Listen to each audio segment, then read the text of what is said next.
Elk River chemical spill. So bear with me a moment because I'm telling you about a different state here. This chemical spill left 300,000 people in West Virginia without potable water for weeks. Potable, and I mean you can't drink it, you can't touch it, you can't wash your dishes, you can't wash your clothes, you can't even give it to your dog. So they didn't have water for weeks because of this chemical spill, and 100,000 people were documented to have immediate and long-term health effects from being exposed to these chemicals in their drinking water. And one woman even died from it. This water crisis was the result of coal washing chemicals being spilled into the state's primary water source because, let's be very clear, the state never allocated the funds that the 1972 Clean Water Act required to ensure that our above-ground chemical storage tanks were inspected by the DEP and maintained. So, this 1972 Clean Water Act that we have all been benefiting from for decades is one thing that Trump is adamant about getting rid of.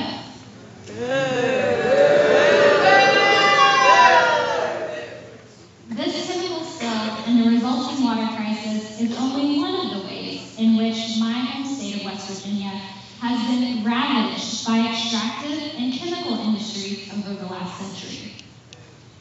Then I moved to Oklahoma after finishing my PhD at Ohio State 2.5 years ago. When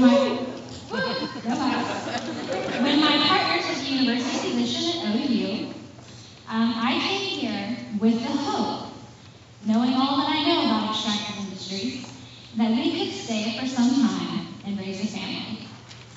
But this is becoming less and less of a viable option for us as this state, and now with Scott Pruitt heading EPA,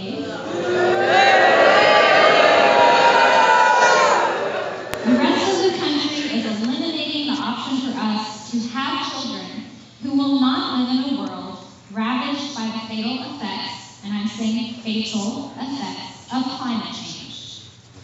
There is no need to argue with me about whether anthropogenic climate change is real or induced seismicity is real, even though I know that our president and Pruitt and our missing senators here deny it. The science is the science.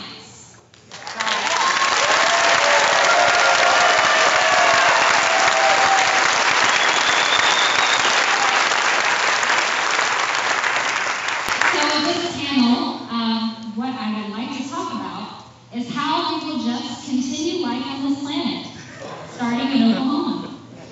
I have experienced and studied as a scholar what the modern economy of coal has done and extractive industries has done to West Virginia, and I'm telling you it's coming here in a couple of decades. Both economically and in terms of public health. We need, and I might get some booze on this, but I don't care, we need to abandon extractive industries. Yes.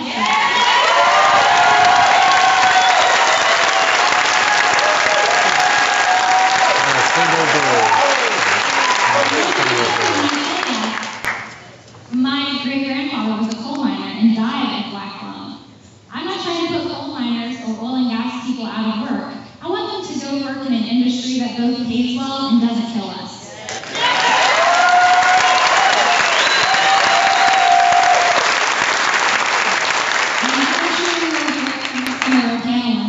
Renewable energy is here. It's affordable, it's profitable, and it won't kill us.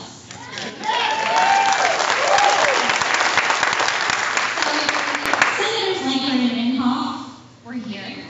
My basic question for them is, are you willing to allow us to survive by supporting profitable and sustainable renewable energy? Or are you going to condemn us to suffer and die? It's really that simple.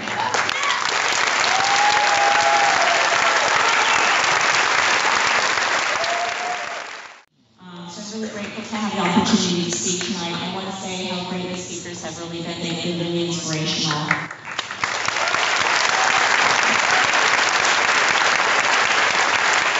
Unless you're a supporter of the new administration, which obviously a lot of us are not, there's a lot to worry about. Perhaps the one issue that concerns me the most is the destruction of the EPA and the environment.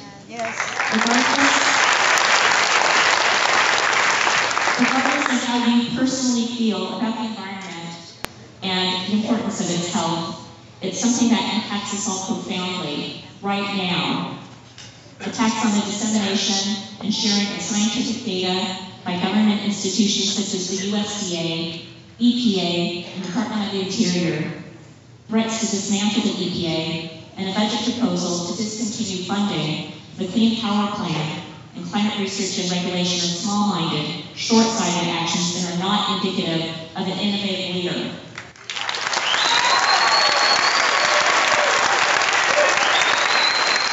The new director of the OMB, Nick Mulvaney, stated, "We're not spending money on that anymore.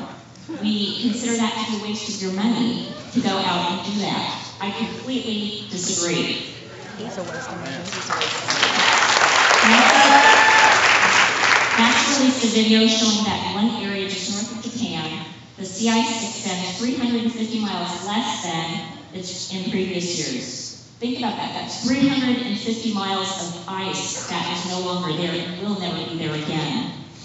One projection is that the Arctic Ocean will be completely ice-free as early as the 2030s. That's well within a lot of our lifetimes.